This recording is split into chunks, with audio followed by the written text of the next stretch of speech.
आप मिल के पहले सीने में चाकू मारे उसके, फिर घसीट के उसे बाथरूम में ले गए।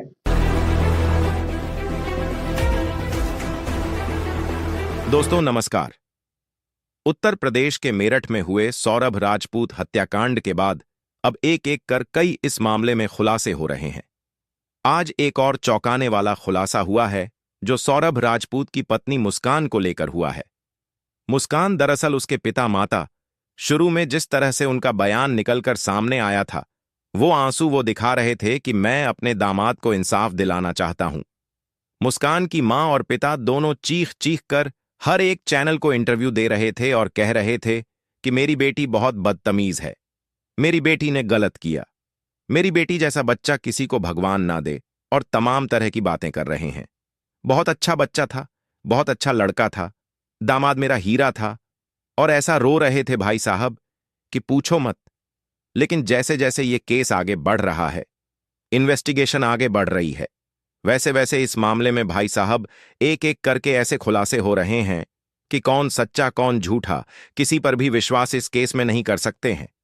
ऐसा नहीं है कि मैं मुस्कान के माता पिता को सिर्फ कह रहा हूं और अपने आधार पर कह रहा हूं, नहीं, बल्कि सौरभ राजपूत के घर वाले अब आरोप लगा रहे हैं कि मुस्कान के माता पिता भी इस हत्याकांड में ठीक वैसे ही शामिल है जितना मुस्कान और साहिल।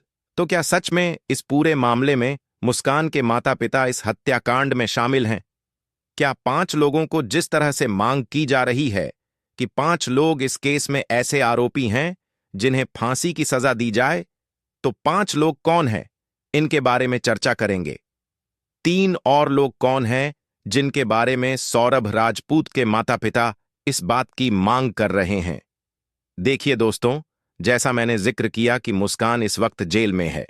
सबसे पहले आपसे बताएं कि अभी जो बयान निकलकर सामने आया है कि मुस्कान को जब जेल में लेकर जाया जा रहा था तो उनसे पूछा गया कि अब आपको कैसा लग रहा है, ये सिंदूर आप किसके नाम पर लगाई हुई है, किसके नाम का सिंदूर है, यानी कि साहिल के नाम का सिंदूर है, सौरभ के नाम का सिंदूर है, या किसी और के नाम का सिंदूर है, क्योंकि ऐसी महिलाओं से तो ऐसा ही सवाल पूछा जाएगा। खैर, देखा जाए तो एक यह सवाल ही था और इस सवाल में किसी तरह की कोई चिढ़ नहीं होनी चाहिए थी। लेकिन मुस्कान जिस तरह से पुलिस वालों को, मीडिया वालों को देखी थी, उससे देखकर अंदाजा लगाया जा सकता था कि मुस्कान कितनी खतरनाक महिला है। हालांकि जैसे वह जेल गई, जेल में जाने से पहले आप सोचिए, एक नौकर अगर मालिक बन जाता है तो यह भी बड़ा सवाल है कि भाई कहां से उसके पास इतना सारा पैसा आया। हालांकि इन सब बातों पर अब मुस्कान के माता पिता जवाब दे रहे हैं। वह कह रहे हैं कि सौरभ राजपूत का सिर्फ कुछ बहुत हमारे पास है, और वह भी 1 लाख रुपए उसने दिए थे तो हमने 800,000 उसके वापस लौटा दिए हैं। उसका किसी तरह से कोई भी पैसा हमारे पास नहीं निकलता है, उल्टा हमने शून्य शून्य शून्य शून्य। अभी जब शिमला घूमने गई थी यह खतरनाक औरत, तो उसने, मुस्कान ने ही सौरभ के नंबर से कुछ पैसे मांगे थे, तो हमारे बेटे ने उन्हें पैसे ट्रांसफर किए थे। ये बातें अब उनके पिता कह रहे हैं, कह रहे, चाहे जो भी जांच करवा ली जाए, हम हर तरह के जांच करवाने के लिए कटिबद्ध हैं और करवाएंगे जांच, और हम कहीं से गलत नहीं है, हमारे दामन में कहीं से भी दाग नहीं है। देखिए भाई, दामन में दाग कहीं नहीं है, ठीक है, रुपया पैसे की बात हो रही है, लेकिन एक सवाल है भाई साहब, परिवार के लोग कह रही हैं कि जिस तरह से सौरभ राजपूत को काटा गया, मारा गया, ठीक वैसे ही परिवार के एक एक लोगों को मारा काटा जाए कि यही इच्छा है।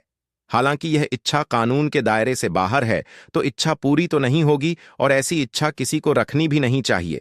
लेकिन जिसका परिवार जाता है, जिसके परिवार का सदस्य जाता है, वह ऐसी इच्छा रखता है, और ऐसा कहीं नहीं है, ऐसा गलत नहीं है, उसकी मांग कहीं से गलत नहीं कही जा सकती, लेकिन कानून के दायरे में नहीं आ रहा है, इसलिए गलत भी कहा जा रहा है।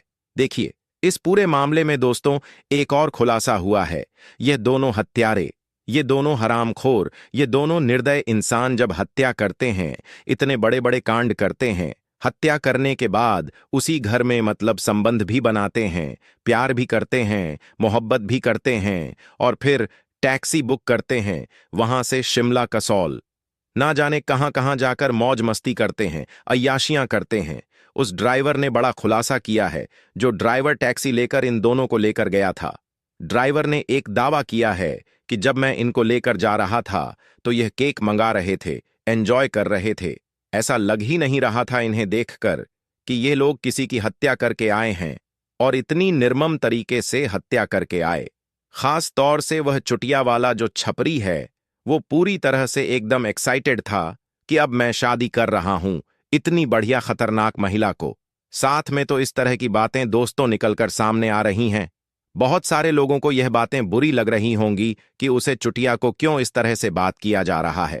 दरअसल अगर जिन्हें बुरा लग रहा होगा वो उस वक्त की तस्वीरें देखें जब इस चुटिया को कोर्ट में, सीजीएम कोर्ट में पेश करने के लिए पुलिस ले गई थी, और वहां पर वकीलों ने जो उत्साह दिखाया था, उन वकीलों को तो भाई साहब लोग अब शाबाशी दे रहे हैं। और ऐसे करने वालों को जिस तरह से ठोका बजाया गया, कपड़े फाड़े गए, वो उसे शाबाशी भेजी जा रही है उन वकीलों को। और ये कहा जा रहा है कि वकीलों ने भाई साहब बहुत अच्छा काम किया और ऐसा ही काम करना चाहिए, ताकि लोग आगे से इस तरह की वारदात करने से पहले 100 बार सोचे।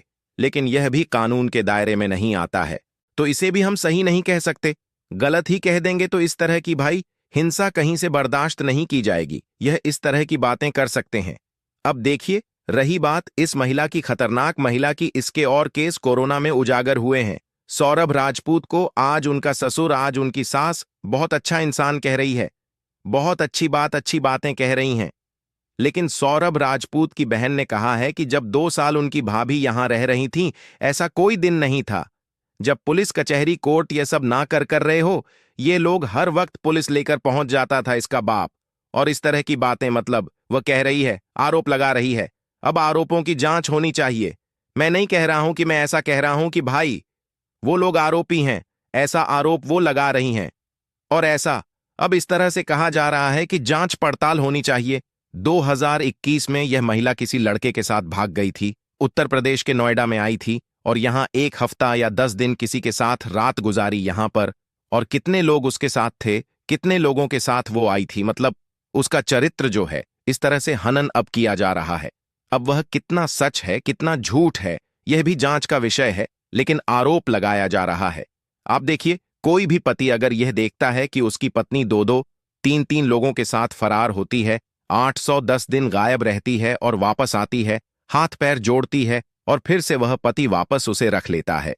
यह पहली दस्तक थी और इसी वक्त सौरभ राजपूत को अपनी पत्नी से अलग हो जाना चाहिए था, लेकिन उसने इस दस्तक को नहीं सुना।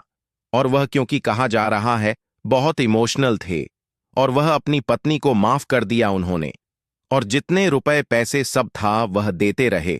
और उनकी पत्नी इतनी खतरनाक महिला थी, उसकी जो बेटी है उस बेटी को लेकर वह खास तौर से अपने पति ससुराल वालों को ब्लैकमेल किया करती थी। और यह बातें परिवार के लोग तो कह ही रहे हैं, लेकिन यह बातें अब पड़ोसी भी कह रहे हैं कि इतनी खतरनाक महिला थी, इतना खतरनाक उसके माँ बाप थे कि जब देखो तब रात दिन, आधी रात, पिछला रात, जितना भी टाइम देखा जाए, बोर में भी पुलिस लेकर पहुंच जाते थे और टॉर्चर करते थे, आसपास के लोगों का जीना हराम कर देते थे। तो भैया, जब उस समय जीना हराम कर रहे थे तो आज वह लड़का कैसे बेटा हो कि आज आपकी आंखों से आंसू निकल रहे हैं। भाई, ये कैसे ऐसे कर लेते हैं आप लोग, जब उस वक्त आप अपने दामाद को जेल भेजने की तैयारी कर रहे थे, टॉर्चर कर रहे थे, उससे पैसे वसूल रहे थे, सब परी का आरोप है, तो अब भैया कैसे कर ले रहे हैं। अब देखिए, इस केस में देखिए, एक एक चीज मुझे भी बड़ी अजीब लगी है, जो नहीं होनी चाहिए।